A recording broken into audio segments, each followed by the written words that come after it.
আর এই মুহূর্তে যে ব্রেকিং এ আমরা নজর রাখবো, একদিনের মধ্যে কসবা খুনের কিনারা। এখনো পর্যন্ত যে আপডেট আমরা পাচ্ছি তাতে গ্রেপ্তার করা হয়েছে আদর্শ খুনের দুই অভিযুক্তকে ইতিমধ্যে গ্রেপ্তার করা গেছে। পার্ক স্ট্রিটের পর কসবা হোটেলে খুনের ঘটনা এবং একদিনেই কসবা খুনের কিনারা করা সম্ভব হয়েছে। গ্রেপ্তার করা হয়েছে আদর্শ খুনের দুই অভিযুক্তকে। কিন্তু এই দুই অভিযুক্ত কারা? রনক রয়েছে, আরো ডিটেইল আপডেট নেব। রনক, একদিনের মধ্যেই খুনের কিনারা সম্ভব হলো, এই দুই অভিযুক্ত তারা কারা, কি পরিচয়, কিভাবে পরিচিত, আদর্শের সঙ্গে কিভাবে কানেক্টেড এরা? দেখো, কসবাই চার্টার্ড অ্যাকাউন্টেন্ট আদর্শ খুনে দুই অভিযুক্তকে 24 ঘন্টার মধ্যেই গ্রেফতার করলো কসবা থানার পুলিশ। একজন যে তরুণী, তার নাম জানা যাচ্ছে কামাল সাহা, এবং তার সঙ্গে যে যুবক ছিল তার নাম ধ্রুব মিত্র। এদের সঙ্গে আদর্শ ডেটিং অ্যাপ মারফতে পরিচয় হয় এবং গত পরশুদিন প্রথম তারা দেখা করে এই কসবার হোটেলেই। জানা যাচ্ছে রাত্রিবেলায় কিছু বিষয়কে কেন্দ্র করে তিনজনের মধ্যেই বচসা শুরু হয় এবং বচসা এমন পর্যায়ে পৌঁছায় যে তিনজনই ধস্তাধস্তিতে জড়িয়ে পড়ে। কোনোভাবে আদর্শ মাটিতে পড়ে যায় এবং তার মাথায় আঘাত লাগে। পরবর্তীতে এই তরুণী এবং যুবক অর্থাৎ কামাল সাহা এবং ধ্রুব মিত্র তারা আদর্শর পা একটি তোয়ালে দিয়ে বেঁধে দেয়, কারণ যাতে কোনোভাবে আদর্শ উঠে গিয়ে তাদেরকে মারতে না পারে, সেই কারণেই তারা পা বেঁধে দেয় এবং সেখান থেকে হোটেল ছেড়ে চম্পট দেয়। আজই কিছুক্ষণ আগে কসবা থানার পুলিশ দুজনকে গ্রেফতার করেছে। ইতিমধ্যে তোমায় দেখাবো কসবা থানায় ডিসি এসএসডি তিনি রয়েছেন, দুজনকে জিজ্ঞাসাবাদ চলছে, কারণ এই মার্ডারের মোটিভ কি, ঠিক কি কারণে তাকে খুন করা হলো, অর্থাৎ এর পেছনে অন্য কোনো কারণ ছিল কিনা, বচসা কি নিয়ে তৈরি হয়েছিল, একদম প্রাইমারি স্টেজে তদন্ত রয়েছে। এই গোটা বিষয়টি কিন্তু দুই অভিযুক্তকে জিজ্ঞাসাবাদ করা হচ্ছে এবং এখনো পর্যন্ত জানা যাচ্ছে এই ডেটিং অ্যাপের মারফতই তাদের সঙ্গে পরিচয় হয়। সেক্ষেত্রে পূর্ব পরিকল্পনা মাফিক কি তাকে খুন করা হলো, নাকি দুর্ঘটনাবশত পড়ে গেছিল তারপরে কোনোভাবে তাকে শ্বাসরোধ করে হত্যা করা হলো, আজ যতক্ষণ না পর্যন্ত ময়নাতদন্তের প্রাথমিক রিপোর্ট সামনে আসছে সেই বিষয়টি পরিষ্কার হওয়া যাচ্ছে না। কিন্তু ইতিমধ্যে যে বিষয়টি সামনে এলো, এই ঘটনার জেরে যে তরুণী, প্রথম থেকে আমরা দেখতে পাচ্ছিলাম যে ডেটিং অ্যাপের মাধ্যমে পরিচয় হয়েছিল এই কামাল সাহার সঙ্গে আদর্শর, এবং সেই তরুণীর সঙ্গে যে যুবক ছিল ধ্রুব মিত্র, এই ধ্রুব মিত্র একটি ডেলিভারি সংস্থাতে কাজ করেন এবং তরুণী একজন কন্টেন্ট রাইটার। অর্থাৎ এই দুজনই এই আদর্শ খুনের নেপথ্যে জড়িত, এই কারণেই তাদেরকে গ্রেফতার করা হলো। কিন্তু কি কারণ, অর্থাৎ মার্ডারের মোটিভ কি ছিল, সেই বিষয়টি কিন্তু ইতিমধ্যে খোলসা করার জন্য পুলিশের তরফ থেকে এই দুজনকেই কসবা থানায় জিজ্ঞাসাবাদ করা হচ্ছে। অবশ্যই নজর থাকবে রওনা।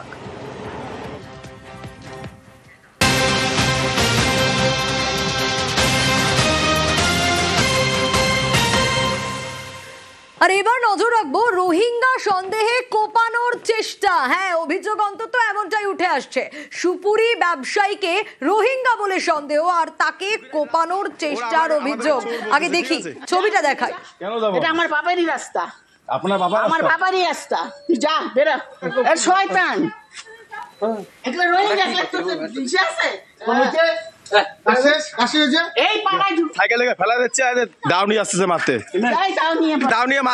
আমরা বাড়ির সামনে যাচ্ছি, ওর বাড়ি ঢুকে রাস্তা, ওরা আমাদেরকে চোর বলতেছে। ঠিক আছে,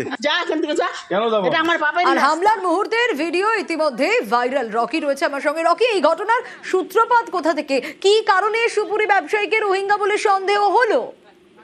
তোমাকে প্রথমে বলে রাখতে চাইবো, সুপারি ব্যবসায়ীকে রোহিঙ্গা অপবাদ দিয়ে কিন্তু ধারালো অস্ত্র দিয়ে হামলার অভিযোগ এবং সেই ভিডিও ইতিমধ্যে ভাইরাল হয়েছে। ধূপগুড়ি এলাকায় কিন্তু চাঞ্চল্য ছড়িয়েছে। গ্রেপ্তার হয়েছে একজন। সূত্র মারফত যেটা জানা গিয়েছে, ধূপগুড়ি তারগুড়িয়া গ্রাম পঞ্চায়েতের অন্তর্গত ভেমকে এলাকার বাসিন্দা মিল্টন হোসেন এবং তার বন্ধু ব্যবসা করেন এবং তিনি বাড়ি বাড়ি গিয়ে সুপারি, কাঁচা সুপারি কেনেন এবং তা বিক্রি করে ব্যবসা চালান। এইভাবেই কিন্তু ধূপগুড়ি নেতাজিপাড়া এলাকায় যখন তিনি যান, সেখানে কোনো দেবনাথের বাড়ির উল্টো কাছে একটি বাড়িতে গিয়ে সুপারি গাছের থেকে সুপারি কিনে এবং তিনি বের হয়ে আসতে থাকেন। এই সময় কিন্তু বাড়ির উল্টো পাশে যে প্রণব দেবনাথ, তিনি অক্ষত ব্যবস্থা কিছু নেওয়া গেছে এই গোটা ঘটনায়? দেখো, এই ঘটনার পর কিন্তু রীতিমতো চাঞ্চল্য ছড়িয়েছে। তারা লিখিতভাবে থানায় অভিযোগ করেছে এবং এই হামলার অভিযোগ পেয়ে কিন্তু ইতিমধ্যে একজনকে গ্রেপ্তার করেছে ধূপগুড়ি থানা পুলিশ এবং বাকিদের খোঁজে খোঁজ চলছে এবং গোটা ঘটনার তদন্ত শুরু করেছে ধূপগুড়ি থানা পুলিশ। বেশ, আমি সুপারি কাজ করি, গাছ থেকে বাইরে হাটে নিয়ে আসি বিক্রি করি। আমার 3টা ছেলে, পাশের বাড়ি কাকি একটা দাদার বাড়িতে পার নিলাম, অলরেডি পার নেওয়া হয়ে গেছে। আমরা আসতেছি, আমাকে বলতেছে চোর, রোহিঙ্গা। আমরা বললাম আমাদের চোর কেন বললে, তখন লাফায় আসলো ওই মহিলাটা 2-3 জন মিলে। তারপরে বললো কি তাড়াতাড়ি দাওটা নিয়ে, তখন আমাদের সাইকেলটাকে ঠিকাই দিল, দাও নিয়ে এসে মারতেছে। তখন আমরা ভাইকে এদিকে ছুটে চলে আসলাম। দুজন ছেলে তারা সুপারির ব্যবসা করে, হঠাৎ করে পাশের বাড়ির থেকে ওদেরকে বলছে এরা রোহিঙ্গা, বিভিন্ন রকম উচ্চবাচ্য কথা বলে, পাশের থেকে আর একজন ধারালো অস্ত্র নিয়ে তাড়া করে। তাই আমরা এই বিষয়টাকে সামনে রেখে আইসি সাহেবকে কমপ্লেন দিলাম। এই ঘটনা কি কাউকে আটক করেছে? একজনকে অ্যারেস্ট করেছে, বাকি আসামির জন্য দেখছে বিষয়টা। বিভিন্ন প্রান্ত থেকে বিভিন্ন অভিযোগ উঠে আসছে। বিএলওরা বারবার অভিযোগ করছেন যে তাদের কাজের প্রেসার পড়ছে, মারাত্মকভাবে প্রেসার পড়ছে, এবং এসআইআর চাপে আরো এক বিএলও অসুস্থ হবার খবর পাওয়া যাচ্ছে। ফর্ম জমা নিতে বেরিয়ে বিএলও অসুস্থ হয়ে পড়েন বলে অভিযোগ। কাটোয়ার 147 নম্বর বুথে এই ঘটনা ঘটেছে। ঠিক কি ঘটেছে রণদেব জানাতে পারবে আরো ডিটেল? রণদেব। হ্যাঁ দেখো, 147 নম্বর বুথের বিএলও যে সুখদেব দাস আজ সকালবেলায় যখন এনুমারেশন ফর্ম সংগ্রহ করতে বেরিয়েছিলেন, তখন উনি কাটোয়ার 10 নম্বর ওয়ার্ড এলাকায় অসুস্থ হয়ে যান, এবং অসুস্থ হয়ে গিয়ে বাড়িতে তখন ওনার যে দাবি সুখদেব বাবুর, যে আমি গত 2 দিন ধরে ঘুমাতে পারিনি, 22 ঘন্টা করে কাজ করেছি, আমাকে চাপ দেওয়া হচ্ছে, আমাকে টার্গেট পূরণ করার কথা বলা হচ্ছে, এবং এমনই চাপ দেওয়া হয়েছে যে আমার এমনি মনে হচ্ছে আমার শরীর অসুস্থ, এবং সকালবেলায় যখন বুক ধরপড় করতে লাগে এবং আমার মনে হচ্ছে আমি আর প্রাণে বাঁচবো না। স্ত্রীকে জানালে পরিবারের লোকজন স্থানীয় চিকিৎসককে দেখান, তারপরে তার পরামর্শ নিয়ে কাটোয়া মহকুমা হাসপাতালে চিকিৎসকের কাছে আসলে চিকিৎসক ওকে অবজারভেশনের জন্য রেখে দেয়, এবং সেখানে ইসিজি এবং রক্তচাপ মাপা হয়। রক্তচাপ যদিও সেই সময় অনেক বেশি ছিল, এই মুহূর্তে কিন্তু কম আছে। কাটোয়ার মহকুমা শাসক বিষয়টি কিন্তু জেনেছে, জানার সাথে সাথে তার খোঁজ খবর নিয়েছে বিএলওর শারীরিক অবস্থায়।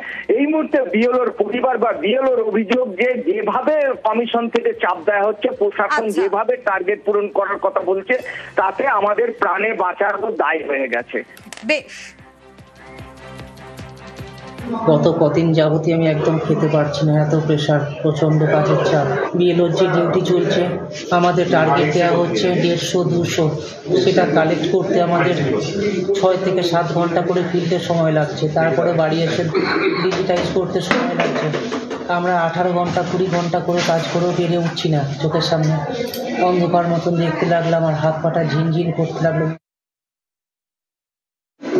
এই কদিন ধরে টানা সারাদিন ধরে সকাল 9টায় বেরিয়ে যাচ্ছেন, 8টা অব্দি বাড়িতে জমা নিচ্ছেন, কোনো রকম স্নান করে খেতেও পারছেন না, তারপর রাতে 8টা থেকে শুরু করে সারা রাত ফর্ম ফিল আপ করছেন। এই করতে করতে না হোক খেতে পারছেন, না হোক ঘুমাতে পারছেন। খেতে বসেই হঠাৎ করে বলছে আমার প্রচণ্ড বুক ধরপড় করছে, বসে পড়ে করতে কি বুকে যন্ত্রণা। আজকে বললো আমার হার্ট ফেল হয়ে যাবে, আমার হার্ট অ্যাটাক হয়ে গেছে, আমাকে সবাইকে একটু খবর দাও আমার হার্ট অ্যাটাক হয়ে গেছে, মানে এরকম একটা প্যানিকই হয়ে গেছে আর কি।